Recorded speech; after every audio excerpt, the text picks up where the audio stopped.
Kathrin, remind us first of all, what's the slogan? What was the original message from Baden-Powell to all the scouts? You were just showing it to me on your piece of paper.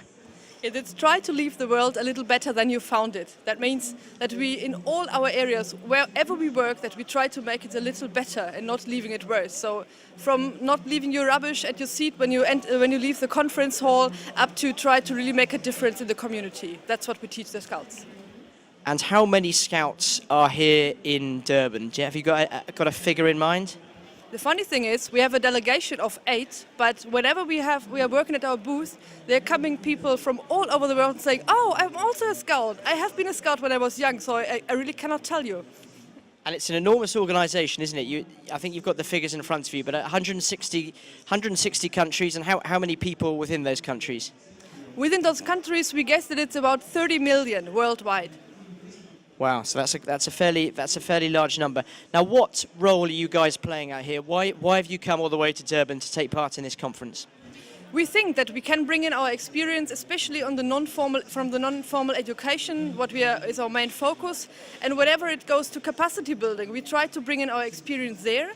And also, whenever there are youth issues affected somewhere in the conference process, that's also where we are, together with the Younger Network, of course.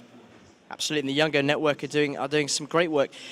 Run me through the capacity building. Who are you helping build capacity? Which countries are you assisting, and how are you assisting them? I mean, assistance is maybe not what we are doing, so the countries and the organizations there are doing a great work already on their own. But what the World Organization tries is also to create an exchange and also to bring in quality as things there. So. If you look, for example, at the environmental issues, there is a program worldwide for the Scouts, the World Scout Environment Program, actually the name is. That means that you start with the very young kids to teach them the basics on environmental, and when it comes to the rovers or the young adults, then they are able to run projects on their own. So it's a capacity that they might be used also when they are later on politicians or delegates here on the conference in the future. Absolutely, and we've been finding out over the past week that education is very important in helping people understand the causes of climate change.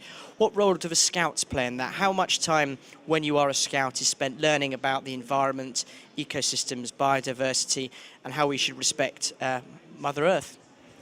I mean, it's of course difficult to say exactly how many hours, but I know that in my group it was always a big issue somehow, that we try to do our camps as not harmful to the environment as possible. We start with the food, we start with traveling, and continue how we are actually managing the camp. And I think this is something you should really look at, especially if you are living in a country where, for example, not like at home in Germany, the recycling system is perfect or anything like this. So you can always make something, no matter where you come from, you can make a difference.